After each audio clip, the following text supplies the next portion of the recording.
Lundi 25 novembre. Mon nom est Martin Simon, Simon avec un C, et il me fait plaisir de vous souhaiter la bienvenue à un autre épisode du F1 Podcast. Aujourd'hui, c'est le retour sur le week-end de course qui se déroulait du côté de Las Vegas, et on débute maintenant avec l'actualité dans le monde de la Formule 1. Il est maintenant temps de rejoindre notre collaborateur du lundi. Il est au rendez-vous, comme d'habitude. Il est l'historien du F1 Podcast. Il est aussi l'auteur du livre La Formule 1 au circuit. Gilles Villeneuve, Kevin Fontaine, comment vas-tu? Ça va super bien, Martin. Une belle fin de semaine. Ben oui, un bon week-end de course. Je pense que Mhm.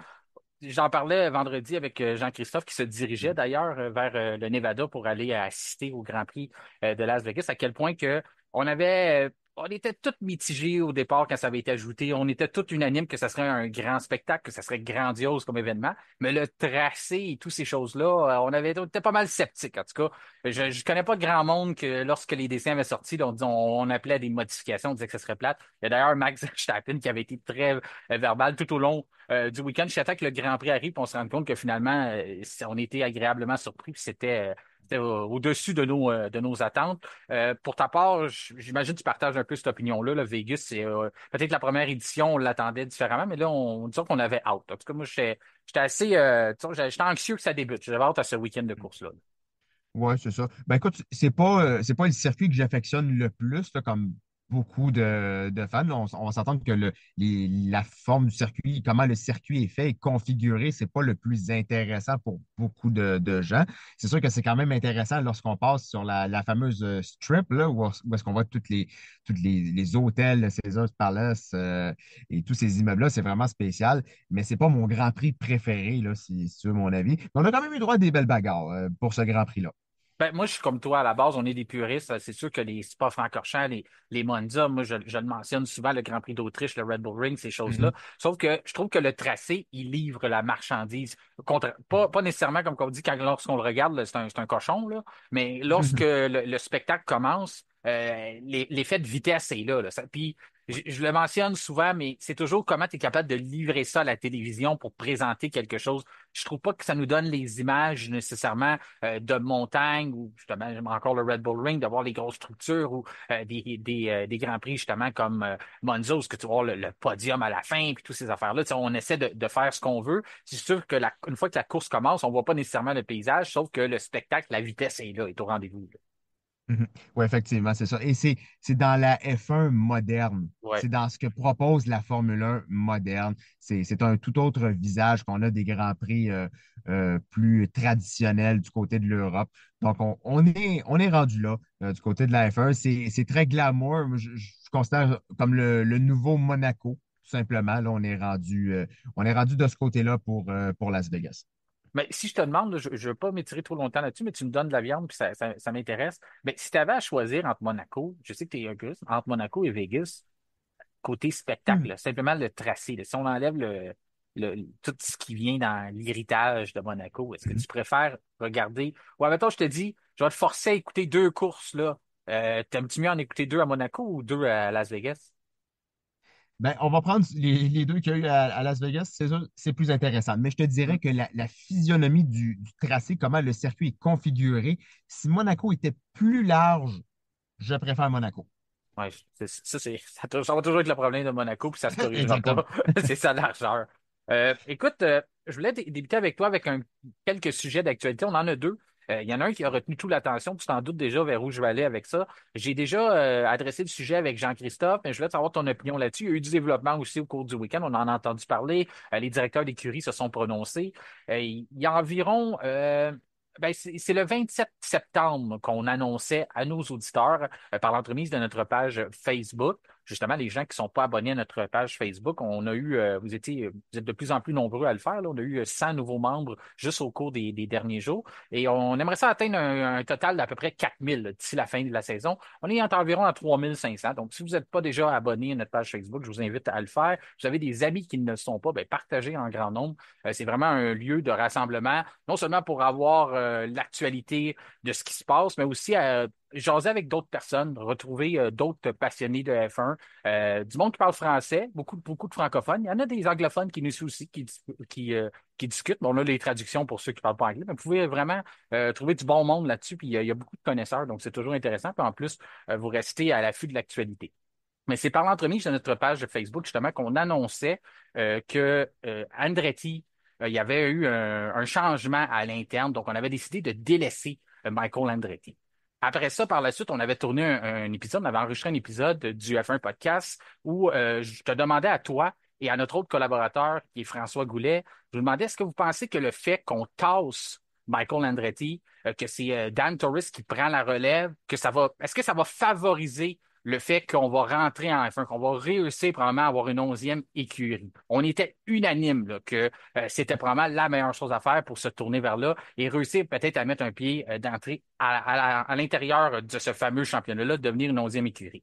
Finalement, est-ce que ça a vraiment eu un impact? Sûrement, à petite échelle. Mais là, ce qu'on entend de plus en plus, c'est qu'il va bel et bien avoir une 11e écurie, mais le nom qui était sur tous les lèvres, c'est General Motors. On ne parle pas pas du tout de Andretti. Puis quand je dis pas du tout, je parle pas des médias qui entourent, je parle des gens qui sont à l'interne, là, les gens qui font partie de la poutine à tous les jours, là, des Toto Wolff, un Christian Horner, Zach Brown. Lorsqu'on récolte leurs commentaires, ben, on fait toujours référence à General Motors. Toto Wolff mentionnait justement c'est une toute autre histoire. Avec General Motors comme propriétaire, on parle plus de la même chose. Donc, encore là, c'est pas le nom d'Andretti. Ensuite, on a Christian Horner qui dit, si General Motors veut se joindre au championnat, on va accueillir à bras ouverts, sauf que nous, on paiera pas une scène à leur place. C'est à eux de payer. On dit oui, mais on veut pas payer. Ensuite, Zach Brown a déjà une relation avec General Motors en Formule Indy, il les connaît bien, il dit General Motors, c'est des bonnes personnes, ils vont aider au sport, on serait content de les accueillir, et ça. Mais encore là, on ne mentionne pas Andretti. Donc, je voulais savoir, c'est quoi ton pouls à travers tout ça, là, ce qu'on a vécu, tes premières pensées à travers tout ça, là, premièrement, est-ce que tu es content, puis c'est quoi ta vision de ça pour ce qu'on pourrait attendre dans les dénouements dans les prochaines semaines? Là? Ben écoute, je pense que c'est une bonne chose pour la F1 et les fans en général. On en voulait beaucoup d'une 11e équipe, une équipe de plus, avoir deux pilotes supplémentaires, c'est sûr, ça fait plaisir et tout. Tant qu'on réussit à entrer dans la discipline de la bonne façon, sans trop forcer les choses et se mettre beaucoup de monde à dos, c'est l'essentiel. Et malheureusement, dans le cas de Michael Andretti, c'est un peu ça qui est arrivé. Il s'est mis du monde à dos, puis il fallait pas faire ça et tout. Donc, lui, il a fait un pas de recul en ne gérant plus les affaires de l'entreprise et visiblement, ben, c'était la bonne décision. Donc, on a cédé ça à M. Torres, comme tu as mentionné, Martin. Donc là, à voir pour la suite de cette saga-là dans les jours à venir. Mais on semble dire qu'une annonce qui aura lieu un peu avant le Grand Prix du Qatar. Donc, c'est très, très, très prochainement. Et bon, si GM venait à débuter en 2026, ben, il faudrait le faire avec un moteur client. Parce qu'actuellement, les options les plus plausibles, techniquement, c'est Ferrari et Honda, parce qu'on était censé y aller avec Renault au départ, mais la marque aux losanges, ben, se retire en 2026. Donc, GM devra se tourner vers un autre motoriste jusqu'en 2028, ou après ça, ben, ils auront leur propre moteur. On avançait justement que Honda, bien sûr, il y a une règle que la FIA met en implication dans ce type de scénario-là qui est très rare, là, où, admettons, GM ne serait pas capable d'en venir à une entente avec un fournisseur de groupe motopropulseur, ben à ce Mhm. moment-là, on obligerait un fournisseur à leur fournir un Mhm. moteur. C'est un peu une drôle de Mhm. situation, comme je le mentionnais, là. Ouais. Puis là, à ce moment-là, il faut qu'on se tourne vers ceux qui ont le moins de clients. Donc, j'avais nommé Honda vendredi. Je parle aussi de Audi qui va être en 2026, qui n'a pas de clients Mhm. pour l'instant. Mais tu fais bien d'amener Ferrari parce que Ferrari, comme Audi achète Sauber, Sauber, c'était un des clients de Ferrari. On a toujours As, par exemple, sauf que Mhm. entre les dires là, de ce qu'on. Encore là, il y a beaucoup de rumeurs qui entourent de ça, donc c'est bien important d'essayer de filtrer. Mais le meilleur scénario pour GM, c'est de tout de suite faire une entente. C'est de pas être ne pas se voir être obligé de forcer la main à un fournisseur qui va nous donner un peu par défaut un moteur. Là. Je pense que c'est mieux d'avoir une entente. C'est très important, ce genre de relation-là. Quand on Mhm. regarde justement Williams au cours du week-end, on va en parler un peu plus tard, mais avec l'accident de Colapinto ou même ce qui est arrivé au Brésil, ben, on a dû faire des heures supplémentaires à des employés chez Mercedes, Mercedes division Mhm. moteur et division boîte de vitesse pour être capable de fournir rapidement des pièces. Donc, ça prend une relation, ça prend quelqu'un qui veut nous aider. Donc, on veut pas une situation qui est un mariage forcé ou un mariage arrangé, là. C'est pas ça qu'on veut du tout. Donc là, la rumeur, c'est que GM se tourne vers Ferrari. Ça, c'est un peu bizarre, là. Je sais pas Ouais. pourquoi on va s'habituer à une voiture Cadillac, General Motors, Chevrolet, peu importe le nom qu'on va décider d'adopter avec un moteur Ferrari. En tout cas, on finit toujours par s'habituer, mais ça, c'est un drôle de scénario. Même dans mes rêves Mhm. les plus fous, j'aurais dit, ben ça, c'est un drôle de rêve que tu viens de faire là. T'en penses quoi de ça si jamais on va vers Ferrari? Ben, écoute, c'est sûr que c'est quand même drôle. Ben, c'est comme lorsqu'on voit Alpine qui va se diriger vers un moteur Ouais. Mercedes pour les prochaines années, Alpine, la branche de Renault. Donc, bon, c'est un peu loufoque, mais bon, il faut croire que si ça peut permettre à l'écurie d'arriver en Formule 1 et avoir un partenariat technique temporaire pour, mettons, 2 ans avant que GM puisse avoir son propre moteur, donc en 2028, ben, on va le faire, là. On va pas cracher là-dessus, là. Et aussi, Martin, l'une des conditions pour que Cadillac obtienne cette fameuse 11e place comme équipe de F1 est que le nom Andretti serait retiré, même si l'équipe serait basée au nouveau siège d'Andretti à Silverstone. Donc, ça, c'est quand même intéressant. Donc, on tasse complètement le nom Andretti pour que ce soit GM Cadillac. Donc, ça veut quand même dire pas mal de choses là, quand on regarde tous ces énoncés-là qui ont été interprétés par les Ouidirs là, du côté de Vegas. Ben, moi, ça me dit qu'on était vraiment pas loin de la vérité dans Mhm. notre première approche suite à la nouvelle, comme quoi Dan Torres, qui est un gars de finance, c'est un gars qui gère des compagnies, justement des investissements, puis ces choses-là, puis il est un peu arrivé comme un sauveur pour venir sauver ces investissements-là, de dire là, on investit dans une usine, on investit dans des modèles, on a engagé des employés, on a construit une nouvelle usine à la fine pointe de la technologie dans l'Indiana, aux États-Unis. Tu faisais référence justement à celle de Silverstone. Je dis là, c'est pas vrai qu'à cause d'un dossier qui était mal géré. Puis, tu sais, je veux pas tout enlever à Michael Andretti quand même, parce que je pense qu'il a bien fait des choses à l'interne, de son côté à lui. Où ce qu'il l'a mal fait, c'est à l'externe. C'était le bout important, c'est-à-dire qu'il fallait tomber dans une campagne de séduction envers Formula One Management. Fallait être capable de séduire Liberty Media, puis ça a été un échec lamentable. Il a mené ce projet-là dans un cul-de-sac.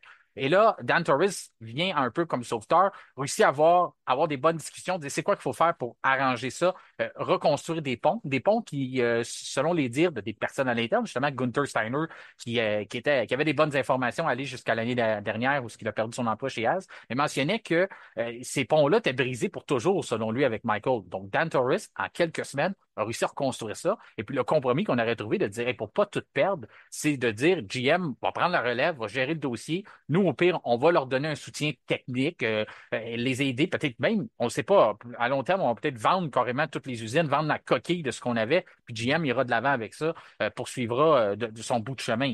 Mais quand j'entends Toto Wolff en fin de semaine dire, parler de GM, comme je vous le disais auparavant, mais aussi mentionner, moi, je ne parle pas avec Michael Andretti. J'ai jamais parlé avec Michael, je ne lui parle pas. Je parle à Mario, puis on m'a jamais expliqué leur projet. Mais je peux vous dire une chose, GM, c'est génial. Et si GM devient propriétaire, il n'y a aucune écurie de Formule 1 qui va dire non. Donc, encore là, on a besoin de l'unanimité, même s'il y en a d'autres qui avancent. Ah, les écuries ont rien à dire, ont rien à dire. Ils ont toutes quelque chose à dire. C'est un Mhm. contrôle des gouverneurs. Et s'il y a une écurie qui veut pas, faut que tu t'entendes. Il y a un bout où ce que ça va accrocher. Donc, comme Christian Horner disait, nous, on veut pas débourser de montant pour ça. Lorsque ça va être le temps de piger dans la cagnotte, et c'est sûr que ce qu'on entend déjà, c'est que GM va débourser un montant là, pour être sûr que le 60 millions, admettons, garanti à l'équipe qui finit dernière, ben, ne soit pas bougé, là, on continue une progression dans les montants donnés, versés aux écuries selon l'ordre du championnat. Si on est catégorique là-dessus. Il n'y a personne qui veut perdre d'argent là-dessus. Puis c'est facile à comprendre là, pour les gens à la maison, n'importe où, dans n'importe quelle situation. Si quelqu'un veut se joindre à votre fête ou quoi que ce soit, puis pas débourser un certain montant, puis c'est vous qui payez de votre poche, il n'y a personne. C'est rare quand vous allez avoir l'unanimité dans une situation comme ça, là. Mhm. Est-ce que tu avais d'autres choses par rapport à ça? Tu sais, je sais qu'on va en apprendre plus de détails au cours des prochaines semaines. Le nom Andretti complètement écarté. Cadillac, on vient chercher un nouveau motoriste. On regagne aussi le bout à partir de 2028. Si on rentre en tant que groupe motopropulseur, ben, on vient pallier un peu à la perte que Renault sera plus là parce que le but de Liberty Media, de la F1, c'était d'ajouter des nouveaux motoristes avec cette simplification de la réglementation 2026 sur les groupes motopropulseurs. Finalement, ça a fait l'effet contraire. On gagne Audi, mais on perdait On perdait Renault d'un autre sens. Donc, à 2028, on va retrouver cet équilibre-là de faire un plus un, donc de gagner un groupe motopropulseur. Il y avait aussi le dossier gouvernement, là. J'ai beaucoup de gens qui vont adresser, vont envoyer des questions avec ça, dire, ah, c'est à cause du gouvernement américain qui s'en était mêlé, tout ça. Mon opinion à moi, ça a aucun impact. Puis je vous dis pourquoi, puis tu peux développer là-dessus aussi, Kevin. Selon moi, le gouvernement américain, de toute façon, ce qu'on pouvait faire, c'est si on trouvait qu'il y avait eu qu'on n'avait pas donné une concurrence saine, parce que c'est le marché des concurrences là, qui se mêlait de ça. Puis à ce moment-là, c'est des amendes. C'est pas, on n'aurait pas forcé à prendre Andretti, ça n'aurait pas fonctionné comme ça. Puis si on était certain du côté de Michael Andretti, du côté de Dan Torres, du côté de GM, qu'on était pour gagner notre cause avec le gouvernement américain, on n'aurait pas tout chambardé ça. On n'aurait pas.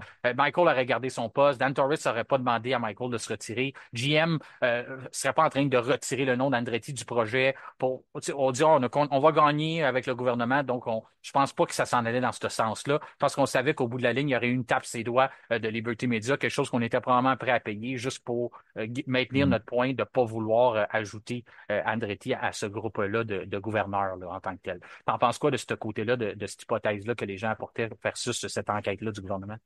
Ben, c'est sûr qu'il y a eu des rumeurs, des énoncés là-dessus et tout, mais je suis d'accord avec toi à 100% que je crois pas que ça aurait changé grand-chose là-dessus dans le dossier pour faire ça très, très, très simplement. Ouais.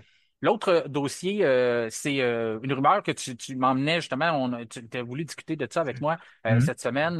C'est comme quoi que Ferrari pourrait se tourner vers Guan Yu Zhou. Guan Yu Zhou qui n'aura plus de volant à compter de la saison prochaine. Ça a été annoncé. Gabriel Bortoleto va le remplacer chez Sauber. On avait déjà nommé Nico Hülkenberg aussi, donc une nouvelle équipe entièrement dans la préparation pour aller vers Audi en 2026. Donc, Guan Yu Zhou, pilote de réserve chez Ferrari.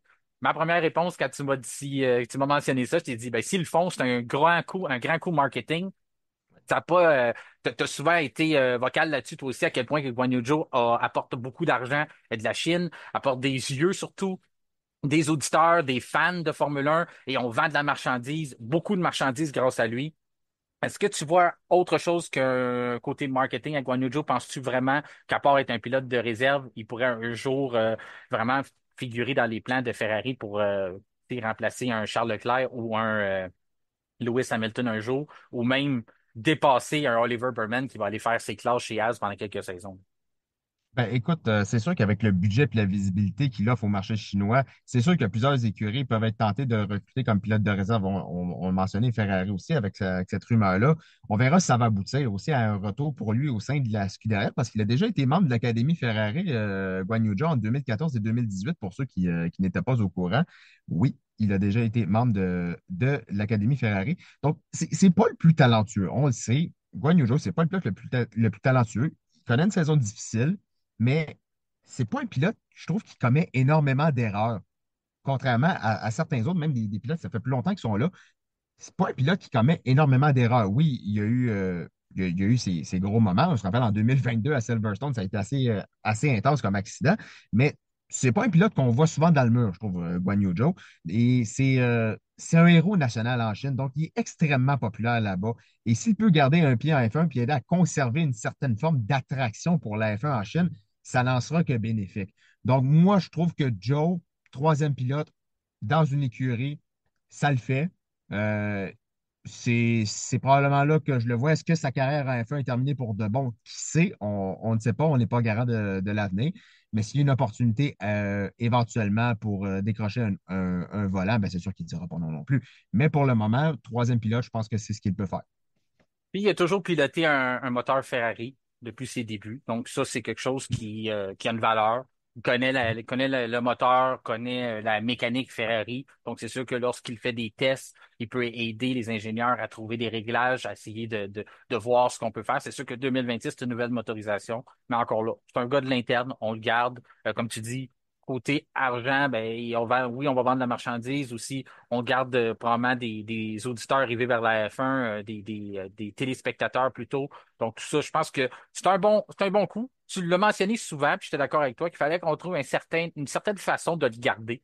Et puis, Ferrari, tu seras peut-être ceux qui ont décidé, qui ont retenu, dans le fond, qui ont entendu ton appel ou ton commentaire de dire oui, on va le garder, qu'il ne soit plus parmi les 20 pilotes. C'est pas, peut-être qu'il pourrait être parmi les 22 pilotes. même si là, on en doute, là, on a l'air de vouloir prendre une direction de pilote américain pour la 11e écurie. Mais quand même, on sait jamais, comme tu dis. Il faut rester prêt, on le dit, loin des yeux, loin du cœur. Si on veut retrouver un volant en F1, ben, la meilleure façon dans ce temps-là, c'est de ne pas se faire oublier, c'est de rester dans les paddocks week-end après week-end. On l'a vu pour Esteban Ocon, justement, il y a quelques saisons, ça avait très bien servi qu'il ne soit pas trop loin du paddock et du grand cirque pour être capable de retrouver son chemin. Puis là, il est de retour, il est bien installé pour rester aussi. C'est ce qui conclut un peu notre volet actualité. Je voulais sauter dans les séances de qualification qu'on a eues samedi. Pour ma part, puis j'imagine que toi, ça a été pareil, j'ai aimé ces séances de qualification-là. On a eu un bon spectacle. Oui, effectivement, vraiment très, très bon spectacle à Vegas. Et c'est George Russell qui réussit à signer sa quatrième pole en carrière. Quand même assez intense à l'arrivée de la Q3 avec moins d'un dixième d'avance sur Carlos Sainz. Moi, j'ai trouvé Russell très à l'aise sur la piste depuis les premiers essais libres. Il n'a jamais été plus bas que troisième dans toutes les séances. Donc là, on parle EL1, EL2, EL3, les essais libres, Q1, Q2 et Q3. Donc, il était en forme, George Russell, là, en fin de semaine. Puis ça prouve à quel point il est en pleine confiance. Donc, ça donne un gros boost lorsqu'on arrive à enchaîner les tours rapides lors des qualifications, surtout sur un circuit urbain où l'erreur ben, peut rapidement être fatale. Ouais, on peut en parler à un Franco Colapinto qui a eu un Ouais. impact de 50 G, 50 fois le poids de votre corps. Donc, si on dit que 1 G est égal à une fois, donc on parle d'un impact d'environ 7000 livres qu'il a eu sur son corps, là. C'est pour ça qu'on n'était même pas certain de le voir poursuivre le week-end. C'est, tu le mentionnes, puis tu fais bien de voir à quel point que les pilotes ont été disciplinés. Pas beaucoup d'accidents, à part celle de Colapinto. On n'avait rien eu dans les séances d'essai libre et sur un circuit qui pardonne pas autant, puis surtout un circuit où ce qu'on recherche énormément d'adhérence. On n'a pas, oui, il y a le temps froid, le fait qu'on rouvre à après chaque séance, on rouvre la rue aux citoyens, donc les voitures normales qui n'ont pas des pneus Pirelli, bien sûr, certains en ont, mais pas les mêmes pneus que la F1. À ce moment-là, ce que ça fait, c'est que ça vient un peu nettoyer tout le bon travail que les pilotes ont fait, toute cette fameuse gomme qu'on essaye d'installer sur le circuit pour nous donner cette Ouais. adhérence-là. Ben, ça fait que ça tourne en poussière, ça tourne en débris. On a vu des sacs de plastique, on va pouvoir en parler un peu plus tard aussi, ça a failli être assez catastrophique. Mais tout ça, là, toute cette saleté-là fait qu'on repère l'adhérence entre chaque séance. Donc, ça aurait été facile d'avoir une voiture déraper puis aller frapper le mur. Puis c'est ça, George Russell, en pleine confiance. Mercedes, lorsqu'on arrive par temps froid, on en parlait vendredi à Silverstone. On a vu à quel point que faisait plus froid. On a été dominant à cet endroit-là où il y a eu la pluie. Puis après ça, ben, c'est le coup de volant de Lewis Hamilton qui en a fait la différence. À Montréal, tu te rappelles, Ouais. t'étais là d'ailleurs à cette séance de Mhm. qualification-là. Il faisait plus froid. C'est George Russell qui avait été chercher la pole. Encore là, c'était un temps pluvieux aussi, mais c'est surtout la température. C'est là que la Mercedes semble prendre vie, là. Mhm. Effectivement. Après ça, Donc, on regarde, c'est Carlos Sainz qui était deuxième. Moi, je les attendais, les Ferrari, pour ce week-end-là. mhm. L'année dernière, c'est Charles Leclerc qui avait eu la pole position. Le fait aussi qu'on a cette fameuse formule mathématique-là qui nous aide à mieux préparer nos pneus et si on est capable de trouver exactement l'équation que ça nous prend, parce que c'était vraiment ça, hein. Le nerf de la guerre, là, c'était qui est capable de monter la température dans les pneus le plus rapidement possible, mais de la maintenir pendant un tour complet, pas capable d'enregistrer un tour compétitif. Et c'est Carlos Sainz qui a réussi un très grand coup là, en étant deuxième. Je sais qu'on les attendait là, mais il y a eu un certain moment qu'on a peut-être pu douter au cours du week-end. Finalement, au bon moment, en Q3, après cette neutralisation-là assez longue de Franco Colapinto, le temps qu'on reconstruit la barrière, mais Carlos Sainz a réussi à saisir son opportunité et inscrire le deuxième temps. ouais, c'est ça. Ben, du côté de Sainz, je pensais qu'il avait assez donné pour obtenir la position de tête, Martin, mais Russell en a décidé autrement Ouais. à la toute fin. Ben, Sainz y est allé étape par étape, en construisant son rythme au long des qualifications. Puis au final, ben, c'est une belle deuxième place pour l'Espagnol. Comme tu as dit, on attendait Ferrari. Dans les trois derniers Grands Prix qui restent, là, donc Vegas, on a le Qatar et Abu Dhabi. Vegas, c'était probablement le circuit où la Ferrari conviendrait le plus, ce type de tracé-là conviendrait le plus à la Ferrari. Mais Carlos Sainz a démontré que la Ferrari, la voiture performait très bien sur ce circuit. Donc, une très bonne qualification pour l'Espagnol. Tu disais qu'on attendait sûrement les Ferrari, mais un qu'on n'attendait pas, c'est Pierre Gasly. En troisième Effectivement. position avec une Ah, Alpine, même si pour respecter les Alpines, faut toujours les respecter, mais on les respecte encore plus depuis quelques week-ends de course où non seulement, oui, on a inscrit un doublé au Brésil, bien sûr, il y avait les conditions de température, toutes ces choses-là, la pluie, mais on voit Gasly faire des top 10 de plus en plus de façon constante. Mais là, de le voir percer le top 3, j'étais très content de le voir là, mais j'étais surtout surpris. Oui, c'est ça. Ben, c'est une sacrée performance, là. On est sorti au bon moment avec l'évolution de la piste aussi pour effectuer un tour rapide. Ouais. Et Gasly il a parfaitement exploité le potentiel de son Alpine pour parvenir à signer ce résultat-là. Toujours dans le top 10 dans les trois séances de qualification pour Gasly. Ça, c'est important. On le Mhm. voit, l'Alpine commence à gagner. Il y a de la progression. On est sur la bonne voie. Les résultats viennent, le rythme est de plus en plus présent. Puis on sait à quel point c'était catastrophique en début d'année. C'était incroyable. On était Ouais. tellement loin. Donc, une belle progression de finir à 3/10 de la pole, compte tenu d'où est-ce qu'on en était, Martin, à Bahreïn. C'est chapeau, belle performance de Gasly. Je reviens souvent là-dessus, là, mais après le Grand Prix de Bahreïn, c'est là que je t'ai posé ma fameuse question de dire est-ce qu'Alpine va inscrire des points cette saison? Toi, tu étais sûr, certain que l'occasion allait arriver, mais d'aller Mhm. voir dans un top 3 en qualification à Vegas, si tu m'avais dit ça après quand je t'avais posé cette question-là en début de saison, Mhm. je Mhm. me serais inquiété là, de savoir ce que tu fais dans tes temps libres pour en arriver là, là. Mais là, maintenant, Gasly, troisième. En tout cas, vraiment content. Puis, je pense qu'il faut prendre le temps aussi de saluer Oliver Oaks, hein, parce qu'on le fait pour Oui. Ayao Komatsu chez Az, Mhm. mais depuis qu'il est arrivé, certains pourraient dire, ah, c'est trop tôt, ça devait être dans l'air, mais il y a quand même eu un changement de position. Et Flavio Briatore, et il y en a qui Oui. riaient de son âge, on l'a rapporté. Il y en a qui ne voulaient pas le voir là à cause de ses antécédents, justement avec l'histoire de Renault, Nelson Piquet Jr. et bien sûr l'histoire là, du Grand Prix de 2008 à Singapour. Toutes ces histoires-là, là, une fois qu'on enlève ça de côté, à la base, c'est quand même tout un gestionnaire d'écurie de Formule 1. C'est un gars qui a de l'expérience, c'est un gars qui apporte une notoriété, qui apporte une structure. Mhm. Puis, selon toi, là, à quel point tu accordes le fait qu'on est allé chercher Flavio Briatore et le revirement de situation? Mais là-dessus, là, je mets Oliver Oaks là-dessus aussi parce que c'est quand Mhm. même Flavio qui a décidé d'y aller vers Oliver Oaks, là. Oui. Ben, écoute, je suis content de voir l'évolution de ce projet-là qui prend vie, où on ne stagne plus avec, notamment, sans rien enlever à Bruno Famin, c'était pas la bonne personne. Non. C'était pas la bonne personne, t'es à la bonne place. Souvent, je le mentionne, chaque personne dans la bonne chaise, et après ça, les résultats vont venir, puis on voit après ça où est-ce qu'on en arrive. Et là, on voit que Briatore, oui, il y a eu des lacunes, il y a eu on va dire, des sacrés épisodes dans la carrière de Flavio Briatore. Mais quand même, c'est un monsieur qui sait où est-ce qu'il s'en va, qui est capable de donner une direction claire, comme tu l'as mentionné, à une écurie. Puis quand je l'ai vu revenir, j'ai été intrigué. Je me suis dit, peut-être que Alpine va réussir à aller chercher quelque chose, aller chercher quelque chose dans sa structure et tout. Et là, on a présenté Oliver Oaks, qui a remplacé Bruno Famin. Je dis, bon, on, on va l'essayer. Rendu là, on perd à rien. Où est-ce qu'Alpine était en début de saison? Rendu là, on va y aller. Puis finalement, ben, ça fonctionne. On voit les résultats sur la piste. On voit qu'est-ce qu'Alpine est capable de faire. Puis on le voit là jusqu'à temps qu'on est arrivé à ce Grand Prix de Las Vegas. Il y a une progression constante. On va chercher des top 10. On va chercher un double podium, comme tu l'as mentionné, Martin, au Brésil. Et là, une troisième place sur la grille de départ pour Gasly. Chapeau. C'est du leadership qui nous Oui, manquait. Puis Flavio Briatore, il en a à la tonne. C'est oui. sûr que c'est un gars qui fera pas toujours l'unanimité. C'est un gars qui est tranchant dans ses opinions, dans ses commentaires. Mais quand on regarde les bonnes écuries en F1, si on n'a pas de leadership à la tête, puis dans l'histoire de la F1, ça a toujours été ça. Si on se tourne vers les plus récents succès, Christian Horner, c'est un gars de leadership. Ensuite, Toto Wolff, qu'on l'aime ou qu'on l'aime pas, c'est un gars de leadership. On recule avec des Ross Brown.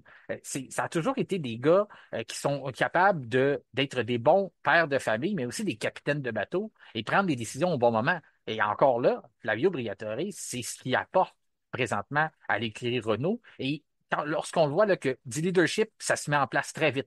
Ça prend pas beaucoup de temps, là. C'est pas comme, c'est le temps de transition, une période. Lorsque tu as la main mise sur ce que tu veux faire, lorsque tu sais où ce que tu t'en vas et que tu as le respect des gens, ben à ce moment-là, les résultats peuvent venir beaucoup plus rapidement qu'on le pense. Je sais qu'en F1, on a été habitué par le temps qu'il faut suivre quand même les étapes. Je vois pas Alpine non plus commencer à disputer le championnat la saison prochaine. Je m'en vais pas là. Sauf que de où est-ce qu'on est parti lorsqu'on regarde Sauber, qui s'en va encore nulle part depuis le début de la saison, la progression est quasi inexistante, même si en fin de semaine on a eu quelque chose. C'est pas du tout le cas dans le camp d'Alpine. Alpine, on a eu une progression, on est capable de l'avoir.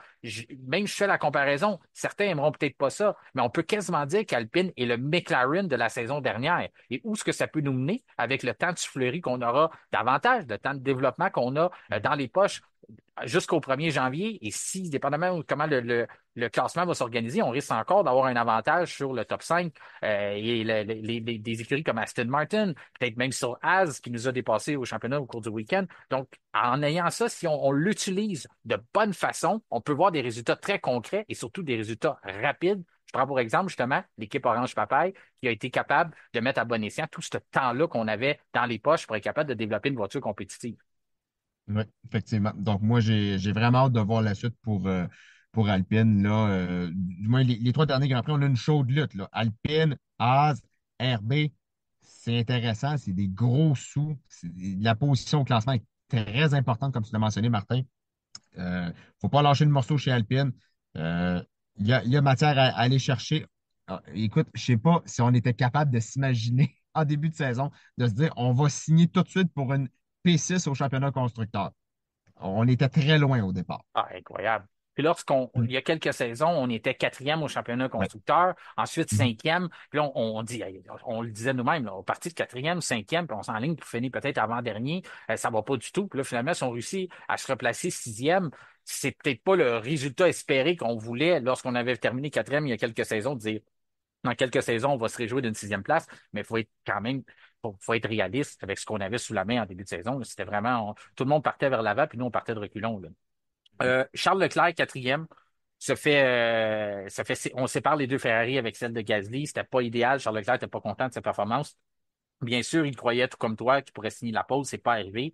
Max Verstappen, c'était pas idéal pour Red Bull. On est obligé de modifier notre aileron. La raison pourquoi on a fait ça, c'est qu'on a décidé, encore là, budgétaire et développement. Ça fait partie du vocabulaire maintenant en F1. Lorsque tu es premier depuis quelques saisons en plus dans la situation de Red Bull, ben, tu dois gérer ce temps de soufflerie-là. Red Bull avait pris le compromis de ne pas créer un aileron pour des circuits avec des configurations à faible appui aérodynamique, comme Monza, lorsqu'on doit mettre un petit aileron. Monza, ça a été le pire Grand Prix de l'année pour Red Bull. Mhm. Et là, ce qu'on s'est dit, c'est qu'on va rapporter ce fameux aileron-là à Las Vegas, puis on va prendre nos données, on va regarder qu'est-ce qu'il faut faire avec, puis on va la modifier. La modifier, c'est à la bonne franquette, à coup de grinder qu'on a, t'as peut-être le bon terme français, mais en tout cas, les gens vont comprendre c'est quoi un grinder. En tout cas, on a tout ça pour dire on a réussi à réajuster, créer deux collines, là, deux petites creux de vagues là, dans les côtés, dans le centre de l'aileron pour essayer d'enlever cette fameuse traînée-là qu'on n'a pas besoin à cause des grandes lignes droites. Verstappen a bien répondu, a placé sa voiture, même des fois, à un moment donné, on se demandait ce qu'il pourrait avoir la pole. Finalement, il a réussi à être en cinquième place, mais l'objectif était vraiment d'être devant Norris et ça, il le faisait à chaque séance. Il venait placer sa voiture devant celle de Lando Norris, son plus proche rival au championnat des pilotes. Oui, c'est ça. Donc, Verstappen, sa mission, c'était ça, de profiter de l'occasion qu'il avait pour juste donner une autre petite tape sur Lando Norris pour se dire, ah, gars, je suis encore en avant de toi, puis en fin de semaine, ben, c'est là que ça va se terminer. Et Mhm. McLaren était quand même pas si mal au début des essais libres, mais pas loin de Mercedes, je trouve. Mercedes était vraiment sur une autre planète en fin de semaine. McLaren, pas trop loin. Mais là, plus la séance avançait, la séance de qualification avançait, McLaren commençait à perdre en rythme, on dirait. Donc, et là, j'ai vu Verstappen cinquième et Norris sixième. Oh, proche, on va se dire. Ça a été ça a vraiment joué à pas grand-chose. Mais encore une fois, Verstappen réussit à extraire le maximum, comme il en est capable très souvent, de sa RB20 et se positionne devant Lando Norris. Donc, juste pour le taquiner un peu en disant ah, encore en avant de toi, Lando. Il va falloir que tu travailles fort pour m'empêcher d'être sacré à Las Vegas. Il y a beaucoup de guerres psychologiques dans le sport, encore plus en Aussi. sport automobile. Si on est capable de jouer dans la tête de quelqu'un, ben, à ce moment-là, lorsqu'on force quelqu'un à réfléchir, ben, ça coûte des petits dixièmes de seconde et ces petits dixièmes-là, eh bien, ça change, ça fait la grosse différence sur un positionnement dans une course, surtout avec la parité qu'on a maintenant en F1. Mhm. Je m'étais mis une note après le Grand Prix de Bakou. Je vais sûrement voir où je vais en venir avec ça. On avait Andreas Stella qui avait mentionné dans la semaine suivante où il y avait eu la fameuse histoire concernant l'aileron arrière. Vous vous rappelez, Oscar Piastri, mini DRS, dans la grande ligne droite, lorsque Charles Leclerc voulait le dépasser, on voyait cette ouverture-là se faire dans l'aileron d'Oscar Piastri. Même s'il n'avait pas le droit au DRS, il y avait quand même une ouverture qui réussit à arriver. Pour moi, c'était illégal. J'avais beaucoup de difficultés à comprendre pourquoi qu'on n'avait pas sévi, pourquoi il n'y avait même pas eu de protêt. Les résultats est clair, c'est écrit noir sur blanc là, le DRS, tu n'as pas le droit de l'avoir lorsque tu n'en as pas, t'es pas à moins d'une seconde en arrière de ton adversaire. Mais à ce moment-là, on avait plutôt, la FIA avait demandé de ne plus l'utiliser. Andrea Stella avait dit, ah, on n'a pas besoin de cet aileron-là. On gagnait aucun avantage avec ça. C'était de bonne guerre. On veut rattraper un peu. Mais j'avais dit, là, on nous envoie un peu au cinéma, là, Kevin, en nous contant ça, là, parce que j'ai beaucoup de difficultés qu'on a utilisé du temps de soufflerie, de l'argent, puis on a apporté ça à un Grand Prix qu'on a gagné d'ailleurs. Puis après ça, on dit, oh, ben non, on n'avait aucun avantage d'avoir cet aileron-là. Donc, nous, on a des gens qui travaillent en soufflerie, on a des gens qui font de la conception de pièces, puis après ça, on installe ça pour gagner aucun avantage. Si vraiment c'est le cas, ben, on n'est pas dans le bon sport, là. Mais là, on l'a vu. Même si les températures n'étaient pas pareilles, je m'étais mis une note, on va regarder à Vegas, qu'est-ce que ça va faire. Et moi, pour moi, ce que j'ai vu, c'est, même si je le dis, il faisait plus froid, c'est pas les mêmes températures, on s'est ennuyé de cet aileron-là qui faisait supposément rien sur la voiture, là. Ouais, on l'a vu. Puis quand on regarde également la position d'Oscar Piastri, encore plus bas que Norris, on commence à se poser des questions. Mhm. Donc, voilà ce qu'il y en est. Ça compromet la lutte face à Ferrari au championnat des constructeurs pour McLaren. Et en plus de ça, qui s'intercale entre les deux McLaren? Un certain Yuki Tsunoda qui recherche un baquet chez Red Bull. Donc, il a une mission en tête. Il veut s'en aller aux côtés de Verstappen. Lui, il est prêt, Or, il s'en va à la guerre. Il est là. on le sait, le japonais, il n'est pas le favori, il est probablement même pas le deuxième favori. Il y a Non. les noms de Lawson et de Colapinto qui se sont glissés devant lui, donc c'est des performances comme ça. Il mentionnait en entrevue, je dois rester calme. Je dois utiliser la radio moins souvent. Ça, c'est une bonne idée, je trouve, de Yuki Tsunoda. À place de sonner négatif puis de toujours avoir des mots, parle moins à la radio, concentre-toi sur ta course. Euh, si tu veux injurier du monde, fais-le dans ton casque. T'es pas obligé de le faire au grand public. Des fois, les pilotes ont tendance à oublier ou à mal comprendre comment gérer le fait que tout le monde entend ce que tu dis. Donc, à ce moment-là, je trouve que Tsunoda, il le fait bien depuis quelques courses et ça aide à sa concentration aussi de conduire un peu moins fâché, là.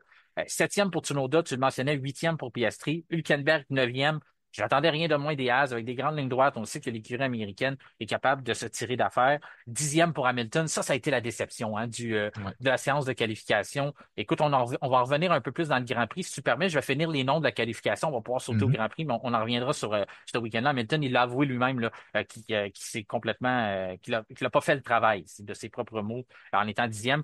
Bien sûr, lorsque ton pilote, ton coéquipier est premier, toi, tu es dixième, c'est certain que tu n'as pas fait le travail.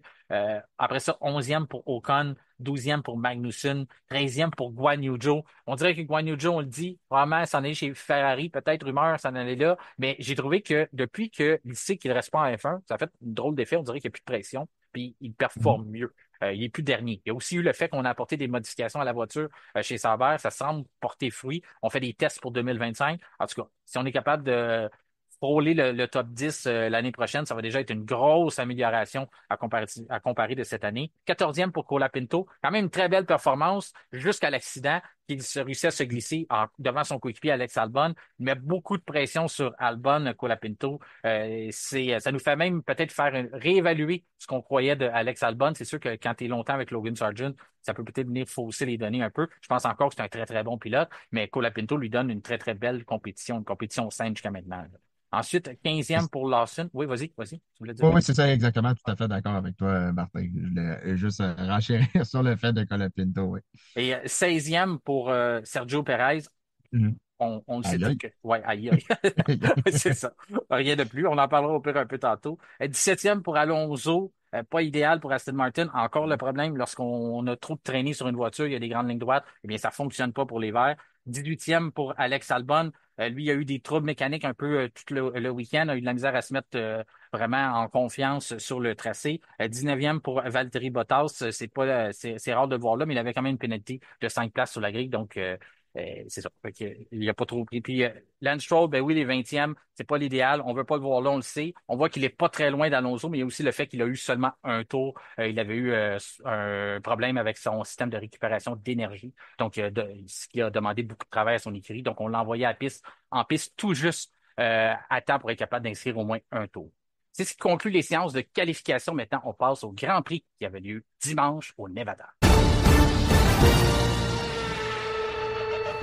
Eh bien, je disais dimanche. Pour certains, c'était samedi, mais la plupart de nos auditeurs ont regardé le Grand Prix, soit en début de la journée de dimanche, puisque c'était le départ se donnait après minuit et pays de la francophonie. Pour vous, c'était tôt dimanche matin, donc en début de journée, que les Rouges s'éteignaient sur la strip de Las Vegas et à tout seigneur, tout honneur. Je voulais commencer par celui qui a retenu l'attention, bien sûr, George Russell qui a remporté le Grand Prix, mais on va débuter avec Max Verstappen qui a remporté un quatrième titre de championnat du monde des pilotes, un quatrième consécutif.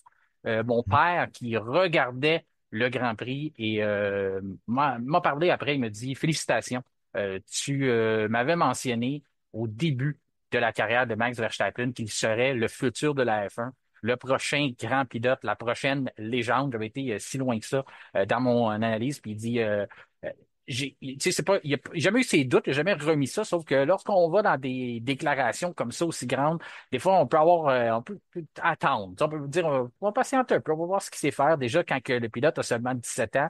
Mais il me disait après la course, là, vraiment, de franchement, 4 titres des pilotes. Tu avais vu juste, c'est vraiment tout un pilote de F1. Ça fait longtemps qu'il écoute ça, mon père, puis ça retient son attention de voir à quel point que Max Verstappen est dans la classe à part. Il fait partie des grands. Je voulais savoir de ton côté, je sais que tu as une grande connaissance de l'héritage de l'histoire de la F1. Qu'est-ce que ça signifie pour toi, ce quatrième titre-là, et qu'est-ce que ça signifie pour l'histoire de la F1 aussi? Ça le place où, là, à travers tout ça? Ben, écoute, maintenant, quadruple champion du monde pour Max Verstappen. On dirait que c'était presque évident qu'il allait remporter le championnat ce week-end. Ben, écoute, c'est maintenant fait. Il entre dans un club très sélect avec Sébastien Vettel et Alain Prost, qui ont 4 titres des pilotes, en plus des Fangio, Hamilton et Schumacher qui sont passés par cette étape-là.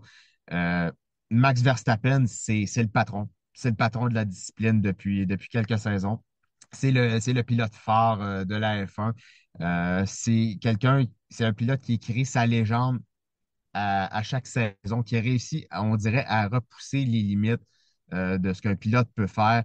On dirait dans n'importe quelle condition, sur n'importe quel type de circuit. On a vu qu'est-ce qu'il a été capable de faire en début de saison, d'écraser la concurrence et même au cours des dernières années. Et sa performance incroyable au Brésil qu'on a vu qui s'est lancé 17e. Écoute, Max Verstappen, c'est déjà un des plus grands pilotes de l'histoire.